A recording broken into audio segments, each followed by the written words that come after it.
Hello, ప్రతి ఒక్కరూ కూడా లేడీసు వంట సామాను లిక్విడ్లతోటి సబ్బులతోటి క్లీన్ చేస్తారు.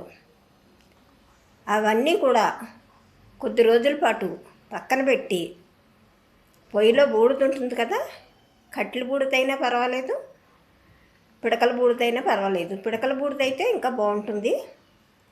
ఇది పెట్టి తోమి చూడండి.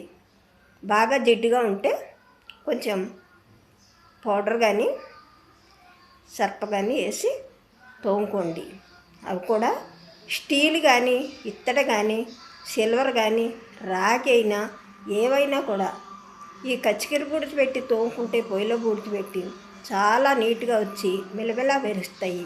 లిక్విడ్లు అంటున్నాం కదా, బట్టల సబ్బు కూడా వాడతారు కొంతమంది బాసనలో క్లీన్ చేసుకోవటానికి.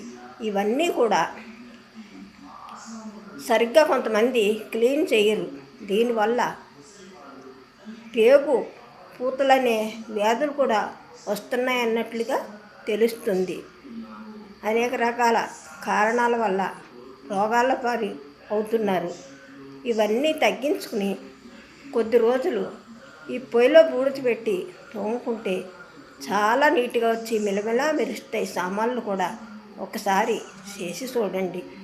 ఇవన్నీ కూడా ఇప్పుడు మా చిన్నతనంలోని సిటీల్లో ఉన్నవాళ్ళు ఏం చేసేవారంటే పల్లెటూరు పుట్టింటికి వచ్చినప్పుడు పెద్ద పెద్ద కవర్లలో పెట్టుకుని తెచ్చుకునేవారు అంట్లు తోమటానికి బూడిదని, కచ్చికల బూడిది, పిడకల బూడిది ఇలా చేసుకునేవారు.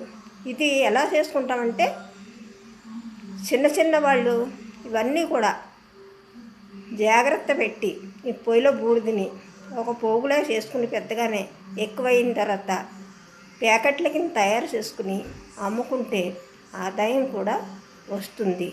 దీనివల్ల రోగాలు కూడా తగ్గుతాయి. లిక్విడ్ల వల్ల ఎంత ఇలా ఉంటుందో అనారోగ్యం పాలవుతున్నామో. స్మెల్ కూడా సబ్బు వాసన లిక్విడ్ కంపు కింద ఉంటాయి. ఇవైతే ఏ వాసన ఉండవు. నీట్గా కూడా వాటి కన్నా లిక్విడ్ కన్నా ఎక్కువ పొయ్యిలో బూడితే ఎక్కువ నీట్గా ఉంటాయి. ఒకసారి చేసి చూస్తే బాగుంటుంది.